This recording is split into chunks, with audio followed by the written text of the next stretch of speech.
আচ্ছা, কিছুক্ষণ আগে আমার এক ফ্রেন্ড, ছেলে ফ্রেন্ড, আমাকে ইনবক্স করেছে ফান করতে, ফাইজলামি করতে, একটু দুঃখ শেয়ার করে হালকা হতে, সামথিং লাইক দিস। তো সে নক করে বলছে, দোস্ত, আম, আমার বউ, তারা রিসেন্টলি বিয়ে করেছে, আমার বউ আমাকে খুবই জ্বালাচ্ছে। আমার এরকম ছোটবেলার অমুক বেস্ট ফ্রেন্ডকে ফেসবুক থেকে ডিলিট করে দিতে বলে। তো আমি এটা নিয়ে কোনো প্রশ্ন তুলিনি, কোনো পাল্টা প্রশ্ন করিও নি, কারণ সে যে মেয়ে সম্পর্কে তার ফ্রেন্ডশিপের কথা বলছে সেটা আমি জানি। সেখানে হচ্ছে আমি যতদূর জানি, দেখি, বুঝি অনেক দিন ধরে, তার বউ আসার আগে থেকে, যেহেতু আমি তাদের ফ্রেন্ড, সেখান থেকে বুঝি তাদের একদম সত্যিকারের ফ্রেন্ডশিপ, নিখাত ফ্রেন্ডশিপ, সুন্দর ফ্রেন্ডশিপ, একদম ক্লিন অ্যান্ড ক্লিয়ার। তো এই জন্য আমি তাদের ফ্রেন্ডশিপ নিয়ে কোনো প্রশ্ন তুলিনি। তো আমি বললাম যে বউকে বুঝা, কারণ বউয়ের জায়গা আলাদা, ফ্রেন্ডের জায়গা আলাদা, ক্লাসমেটের জায়গা আলাদা, বাবা মার জায়গা আলাদা। এক একজনের জায়গা কিন্তু এক এক রকম। আমরা কেউ কারোটা আসলে জোর করে টেনে হেঁচড়ে নিতে পারবো না। তো এখান থেকেই মনে হলো যে আমার এক্সপিরিয়েন্স একটু শেয়ার করি। অনেকে আছেন, আমার ফ্রেন্ড লিস্টে আছেন। কদিন আগে ইউটিউবে আমার চ্যানেলে নিচে একটা আইডি থেকে বারবার খুব বাজে বাজে নেগেটিভ কমেন্ট আসছিল, যেটা সেই আইডির কাছ থেকে আমার এক্সপেকটেশনে নাই, অথবা এটা তার সাথে যায় না। কারণ সে আইডি থেকে বা সেই মানুষটা যখন ফেসবুকে আমাকে কমেন্ট করছেন, ইনবক্স করছেন, তিনি খুব ক্লিনভাবে আমাকে সম্মান করছেন, প্রেজ করছেন, ভালো, যদি তার কিছু পছন্দ হয় তিনি অ্যাপ্রিসিয়েশন জানাচ্ছেন। তো সেই মানুষটা আবার হঠাৎ করে কথা নাই বার্তা নেই আমাকে ইউটিউবে একদম পাবলিক প্লেসে যাতা বলবে, নোংরা নোংরা কথা বলবে, যেটা আসলে আমার, যাতে আমার অসম্মান হয়, এটা আসলে তার কাছ থেকে একদমই আনএক্সপেক্টেড। তো আলটিমেটলি এটা নিয়ে আমার একটু খটকা লাগলো, এটা নিয়ে আমি আর এত ঘাটাঘাটি করিনি। পরে যেটা দাঁড়ালো, সে ভদ্রলোক তার ফেসবুক আইডি থেকে আমাকে ইনবক্স করে বলে যে আচ্ছা, আই এম ভেরি সরি, কারণ আমার আইডি থেকে তোমার প্রত্যেকটা চ্যানেলের ভিডিওতে ক্লিক করে করে সবকিছু নিচে একটু পচা পচা মনে একটু কমেন্ট গেছে।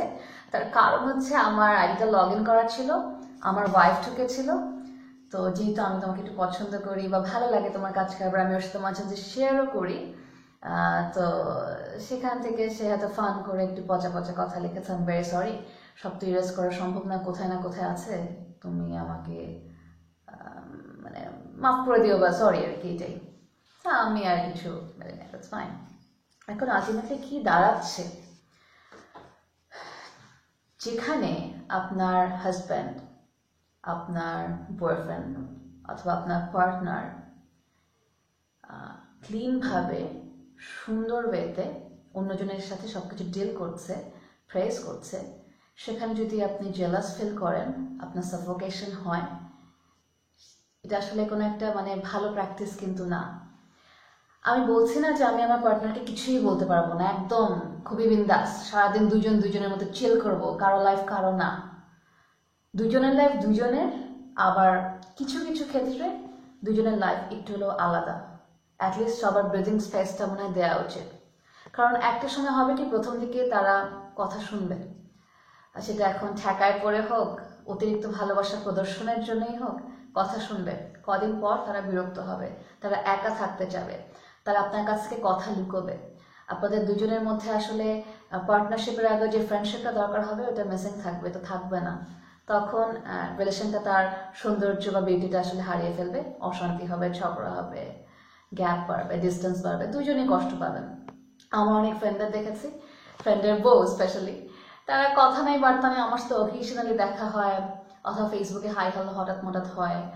আমার একদম বাচ্চা কালের, ছোটবেলার নার্সারি কালের ফ্রেন্ডশিপ, তারা আমাকে একদম এই ডিম বাচ্চা সাইজ থেকে চিনে, এবং সবকিছু ক্লিন, পুরো দুনিয়ার কাছে, সবার কাছে কোনো প্রশ্ন আসেই না। সেরকম জায়গায় যখন আমাকে বলা হয় ডিলিট করে দেখ, আমাকে ডিলিট করে দেখ বা আমাকে ব্লক করে দেখ, আমার কোনো পোস্টে কমেন্ট, লাইক, কোনো কিছু মনোভাব প্রকাশ করাই যাবে না, হাজব্যান্ড মহল ভয়ে ভয়ে থাকবেন, এটা কি ভালো দেখায়? অ্যাস্ক ইয়োরসেলফ, এখানে কার সম্মানটা যায়? আপনার সম্মানটাই যায়। আমি যখন নিজেকে রেসপেক্ট করব না, তখন আমার হাজব্যান্ড, আমার বয়ফ্রেন্ড, এনিওয়ান আমাকে কেউ রেসপেক্ট করবে না।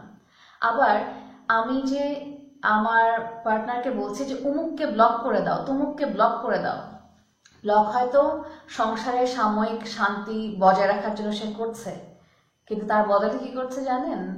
তাকে ফোন দিচ্ছে ডায়াল করে, অথবা পুরোনো ফ্রেন্ডের কাছ থেকে নাম্বার কালেক্ট করে ফোন দিচ্ছে, ফোন দিয়ে বলছে দোস্ত আমার তো এই অবস্থা, আমার বউ এরকম চায় না, পছন্দ করে না, জানি না কেন, তারপর 2-3টা কমপ্লেন করলো।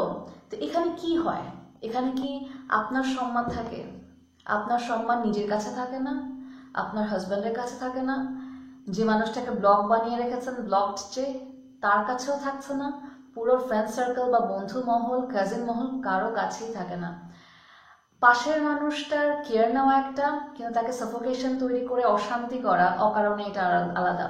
তাকে ধরুন, প্রশ্ন করুন, তাকে অনেক রকম আলটিমেটাম দিন। কখন? যখন আপনি কোনো আলামত পাবেন যে সে খারাপ কিছু করছে, তার উদ্দেশ্য কোনোখানে আসলেই খারাপ, কোনো স্ক্রিনশট পাবেন, কারো কাছ থেকে শুনবেন, জানবেন, ওটা যাচাই করবেন। আলামত ছাড়া দুজন মানুষ পাশাপাশি থেকে তাকে অশান্তি দেওয়াটা, এটা খুবই গর্হিত কাজ ভাই। এটা আমি কখনোই অ্যাপ্রিসিয়েট করতে পারি না, সেটা যেই হোক যেমনই হোক। আপনি যদি দেখেন খারাপ কিছু, তার গতিবিধি খারাপ, তার চাল চলন খারাপ, তার লক্ষ্য উদ্দেশ্য খারাপ, আপনার কাছে প্রমাণ সহ সবকিছু আছে, তাকে ধরুন, তখন তাকে পানিশমেন্ট দিন, তখন তাকে অনেক নিয়ম কানুনের মধ্যে একদম একদম বেড়া জালে একদম তাকে পেঁচিয়ে ফেলুন, অথবা just leave him or leave her. এটা ছাড়া, আলামত ছাড়া জোর করে অশান্তি দেওয়া, আমার আধিপত্য স্থাপন করে তাকে সাফোকেশন তৈরি করার রাইট আমার নেই, আমাদের কারোরই নেই। তাতে আমাদের এই জেনারেশনের রিলেশনশিপগুলো নষ্ট হচ্ছে, এটা আমি খুব ফিল করি। যাই হোক, এটা আমরা সবাই বুঝি, এটা নতুন কিছু না। আবার এই টপিকটা আজকে আমার ফ্রেন্ড আসলো বললো বলে হঠাৎ মনে হলো এই টপিকে একটু কথা বলি। এবং অনেকে আছেন দেখছেন, যারা ব্লগড তারা অবশ্য দেখতে পারবেন না। তো আমরা তো আসলে ভাইবটা কিন্তু বুঝি, পজিটিভ ভাইব না নেগেটিভ ভাইব, একটা মানুষের কাছে কেমন ভাইব আসে, এই ভাইবটা বুঝেও কিন্তু কাজ করলে হয়। আর একটা ব্যাপার, পার্টনারশিপে আমার মনে হয় যে আমি আমার পাশের মানুষকে যদি ফিনান্সিয়ালি অথবা স্পিরিচুয়ালি অথবা কালচারালি অথবা রিলিজিয়াস ওয়েতে অথবা ফ্যামিলি বন্ডিং আরও বাড়িয়ে যে কোনো জায়গায় যদি তাকে ইমপ্রুভমেন্ট না দেই, তাহলে আসলে মেবি আমি খুব একটা ভালো পার্টনার না। আমি যখন আমার পাশের মানুষকে এখান থেকে এখানে, সেটা যে কোনো সেক্টরেই হোক, নিয়ে যেতে পারবো, তখনই আসলে আমি সত্যিকারের পার্টনার বা মোটামুটি এভারেজ পার্টনার। যে হ্যাঁ, এইটুকু তো আমার দায়িত্ব কর্তব্য বা এইটুকু হওয়া উচিত দুইটা মানুষ পাশাপাশি থাকলে। আমারও ইমপ্রুভমেন্ট তার কাছ থেকে আসবে, তারও কিছু ইমপ্রুভমেন্ট, কাজ কারবারের উন্নতি আমার কাছ থেকে যাবে। তাহলেই মনে হয় আমার সত্যিকারের পার্টনার। খালি অশান্তি করে, মারামারি করে, তার মুখ ফ্রেন্ডকে ব্লক, তমুক ফ্রেন্ডকে ব্লক, কমপ্লেন করে কি হবে লাইফটা? এটা কমপ্লিকেটেড করাটা মনে আসলে বোকামি। আমরা যদি রেশনাল মানুষ হই, আমরা যদি ভালো থাকতে চাই, সবাই মিলেই কিন্তু ভালো থাকতে হবে। ফ্রেন্ডের জায়গা আলাদা, বাবা মার জায়গা আলাদা, পেট কুকুর বিড়াল থাকলে সেটার জায়গা আলাদা, মার জায়গা আলাদা, কেউ কারো জায়গাটা ছিনিয়ে আসলে নিতে পারবো না। সো ওইটা নিয়ে আসলে ওই মারামারিতে আমরা লিপ্ত না হই, নিজের জায়গাটা স্ট্রং করি, অটোমেটিক্যালি ইনশাল্লাহ পাশের মানুষটি কাজ করে সবকিছু ঠিকঠাক করবে। আমি এখানে একটা এক্সাম্পল ছিল, আমি মেয়ে ছেলে সেখান থেকে বললাম, কিন্তু এটা ছেলে মেয়ে দুজনের ক্ষেত্রেই প্রযোজ্য। Let's not complicate our life, life is already very very complicated.